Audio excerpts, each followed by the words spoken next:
திராவிட model அரசை நடத்தி இந்தியாவுக்கே வழிகாட்டுகின்ற முன்மாதிரியான மாநிலம் தமிழகம் என்ற பெருமையையும் புகழையும் தேடிக் கொடுத்திருக்கின்ற திராவிட முன்னேற்றக் கழகத்தினுடைய தலைவரும் முதலமைச்சருமான ஆருயிர் சகோதரர் மாண்புமிகு தளபதி ஸ்டாலின் அவர்களை மரியாதை நிமித்தம் நான் சந்திக்க வந்தேன். நேற்றிலிருந்து மண்டல வாரியாக செயல்வீரர்கள் கூட்டம் போடுவதை பற்றி நான் சொன்னேன். திருச்சி மாநாட்டை சிறப்பாக நாங்கள் நடத்த திட்டமிடுகிறோம். அதற்காக அனைத்து மாவட்டங்களின் செயல்வீரர்களையும் நான் சந்திக்க வேண்டும் என்று முடிவெடுத்து நேற்று தான் தொடங்கி வைத்தேன். ஒரு 2000 பேர் கலந்து கொண்டார்கள். 10 மணிக்கு தொடங்கி மாலை 4 மணி வரை நடந்தது. அதற்கு பிறகு பத்திரிகையாளர்களை பார்த்துவிட்டுத்தான் உணவருந்தவே போனேன். ஆகவே எங்களை பொறுத்தமட்டில் இந்த அரசுக்கு எதிராக எந்த கட்டத்திலும் எந்த பிரச்சனையிலும் ஒரு வார்த்தை ஒரு கருத்து விமர்சன கருத்தாக நான் வைத்தது இல்லை, வைக்கவும் மாட்டேன்.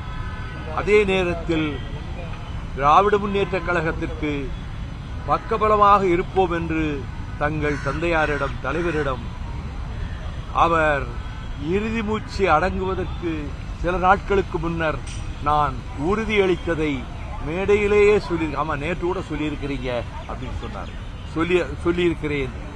ஆகவே என்னுடைய 61 வருட பொது வாழ்வில் 30 ஆண்டுகள் திராவிட முன்னேற்றக் கழகத்திலே பணியாற்றியவன். அதற்கு பிறகு இப்பொழுது 31 ஆண்டுகள் மறுமலர்ச்சி திமுகவை இயக்கிக் கொண்டிருக்கிறேன். இனி இந்துத்துவா சக்திகள், சனாதன சக்திகள் பாரதிய ஜனதா கட்சியினுடைய குடை நிழலில் இருந்து கொண்டு திராவிட இயக்கத்தை தகர்க்க வேண்டும், தமிழகத்திலே அதை எப்படியாவது அழித்துவிட வேண்டும் என்று இமயமலையை கூட அசைத்து விடலாம்.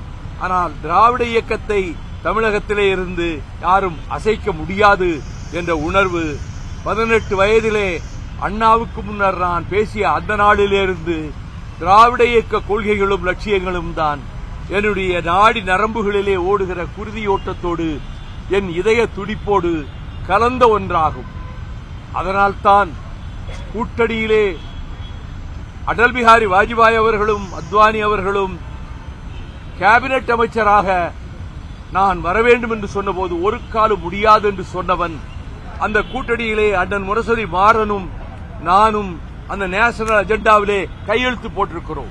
அதிலே காஷ்மீரை பற்றி அந்த அஜெண்டாவிலே ஒரு வரி கிடையாது, வக்ஃபோர்டை பற்றி ஒரு வரி கிடையாது.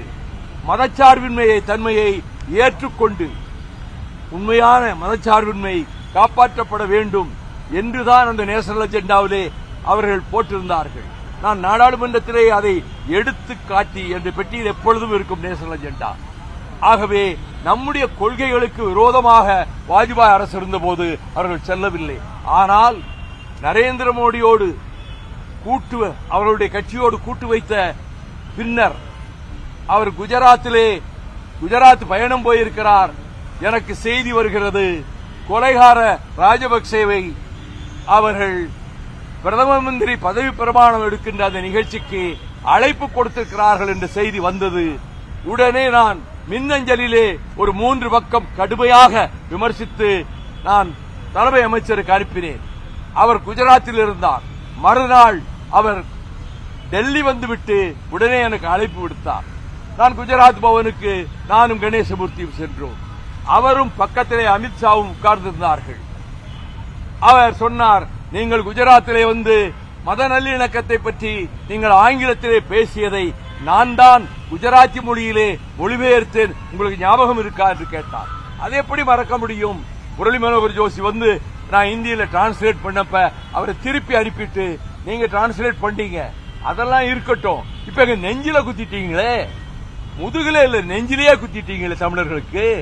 நீங்க அந்த கொலகார பாவிய இசை பிரியாவை கற்பழித்து நாசமாக்கிய ராணுவ வீரர்கள் கொட்டமடித்ததை சேனல் 4 உலகமெல்லாம் காட்டியதே அந்த கொலைகாரனை, 8 தமிழர்களை நிர்வாணமாக நிற்க வைத்து சுட்டுக் கொண்ட அந்த கொலைகாரனை, 1,37,000 பேர் அப்பாவி மக்கள், ஆயுதம் ஏந்தாத மக்களும் அவர்கள் வன்னி காட்டிலே அந்த வழியாக வருகிற அவர்களை அனைவரையும் சுட்டு படுகொலை செய்து ஆயிரக்கணக்கான பெண்களை கற்பழித்து நாசம் செய்து இன்றைக்கு 90,000 விதவைகள் ஈழத்திலே தமிழ் பெண்கள் இருக்கிறார்கள்.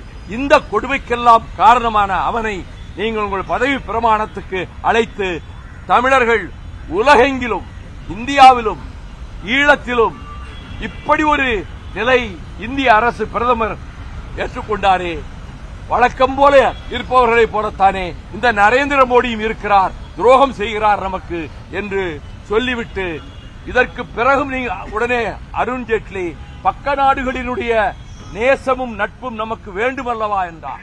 Mister Jaitley, keep quiet, don't interfere, I am boring my sentiment என்று சொன்னவர் அவர் ஒன்றும் பேசவில்லை. நான் எல்லாம் சொல்லிவிட்டு நான் ஓரளவு விவசாய குடும்பத்திலே கொஞ்சம் வசதியுள்ள குடும்பத்திலே பிறந்து காங்கிரஸ் குடும்பத்திலே பிறந்து திராவிட முன்னேற்ற கழகத்துக்கு வந்தவர். நான் என்னை பொறுத்தமட்டில் ஒரு கொள்கை என்றால் அதிலே உறுதியாக இருப்பவர். அது இந்தியை எதிர்ப்பதாக இருந்தாலும் சரி, ஈழ விடுதலை புலிகளை ஆதரிப்பதாக இருந்தாலும் சரி, ஸ்டெர்லைட்டை விரட்டியடிப்பதாக இருந்தாலும் சரி, தமிழ்நாட்டு திட்டங்களை பாதுகாப்பதாக இருந்தாலும் சரி, உறுதியாக இருப்போம் நாங்கள். அதே நேரத்தில் இந்த துரோகத்தை நாங்கள் மன்னிக்க முடியாது. நீங்கள் திரும்ப அழைக்காவிடில், வித்ரா பண்ணாவிடில், இல்ல நான் டின்னரை கேன்சல் பண்ணிட்டேன் அப்படின்னாரு. டின்னரை கேன்சல் பண்ணானுங்க, பதவி பிரமாணத்துக்கு தான் அவன் வந்து உட்கார்ந்து இருப்பான்ல. நீங்கள் அப்படி அழைக்கிறதா இருந்தா உங்களை எதிர்ப்பேன், உங்க கூட்டணியிலிருந்து இந்த நிமிடத்திலிருந்து வெளியேறுவேன்.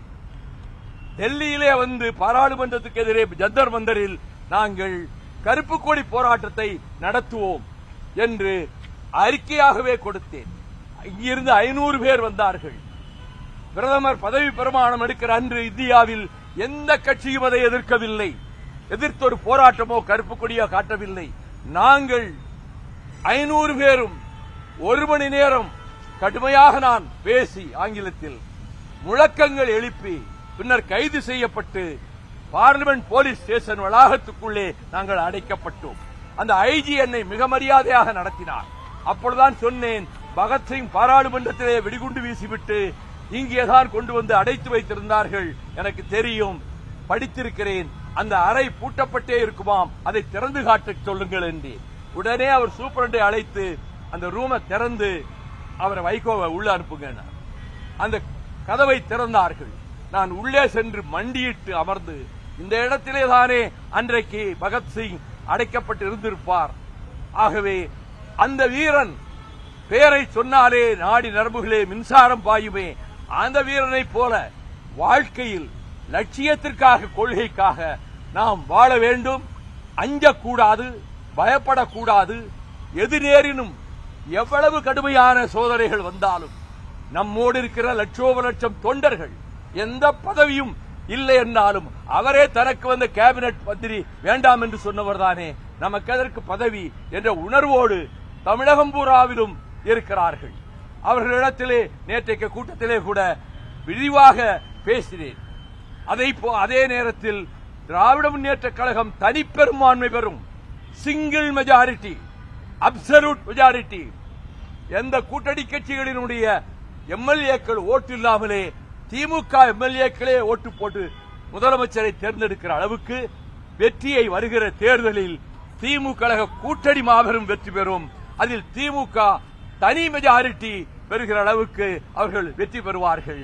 ஆகவே கூட்டணி அரசு என்ற எங்களை பொறுத்தமட்டில் அந்த நோக்கமும் இல்லை. அது சரியாக வருமா என்றால் பல பேர் சொல்வதைப் போல தமிழ்நாட்டு மக்கள் ஏற்றுக்கொள்ள மாட்டார்கள் என்று. ஆனால் கூட்டணி மாபெரும் வெற்றியை பெறும், திமுக தனி மெஜாரிட்டி பெறும் என்பதிலே நான் உறுதியாக இருக்கிறேன்.